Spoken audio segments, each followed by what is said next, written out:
In the quaint village of Ravensbrook, nestled between rolling hills and dense forests, life had always been peaceful. However, on the eve of the village's annual festival, dark clouds gathered ominously over the horizon.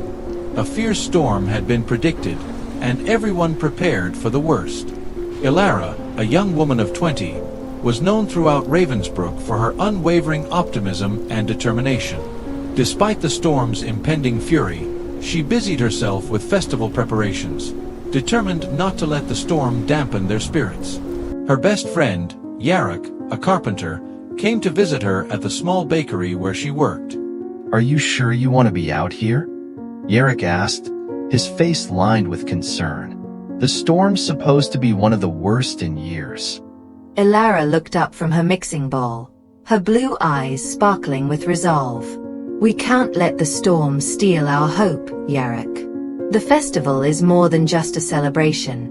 It's a symbol of our community's strength." Yarek nodded, though he wasn't fully convinced. "All right, Elara, just be careful." The storm arrived with a ferocity that shook Ravensbrook to its core. Wind howled, rain lashed down in torrents, and the river that ran through the village swelled menacingly. As night fell, the river overflowed its banks, flooding the fields and streets. By dawn, the village was a sea of muddy water. Elara, despite being exhausted, rallied her neighbors. "We have to help each other," she said, her voice cutting through the chaos. "We can rebuild.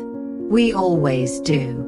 Among those who responded to Elara's call was an elderly man named Finn, who had lived in Ravensbrook his entire life. "Elara," he said, shaking his head, "I appreciate your spirit, but this is beyond anything we've faced. We need to think of our safety first." Elara took a deep breath. Safety is important, but so is hope. If we lose hope, we've already lost. Days passed, and the rain finally began to abate.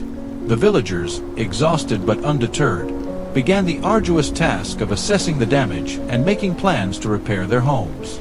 Elara's bakery was partially submerged, but she was determined to make it functional again. Yarek approached her as she was salvaging supplies from the wreckage. "Elara, there's something you need to see," he said, leading her to the edge of the village. In the distance, a large, ancient stone bridge, which had been a crucial crossing point over the river, was damaged. It was a vital link for the villagers, and its loss would cut off important trade routes. "We have to fix it," Elara said resolutely. "Without that bridge, the village will be isolated. We need to start immediately." Finn, who had overheard, spoke up. "It's a monumental task, Elara. The bridge has been weakened by the flood. It may be too dangerous." Elara turned to him. "Finn, if we don't try, we'll be left with nothing but our despair. We need to believe that we can rebuild, that we can overcome this." Finn considered her words, his eyes softening. "All right, we'll try." The work began with small, cautious steps. The villagers, guided by Elara's optimism, started by clearing debris and assessing the damage to the bridge. Yarek used his carpentry skills to repair the wooden parts, while Finn and others reinforced the stonework.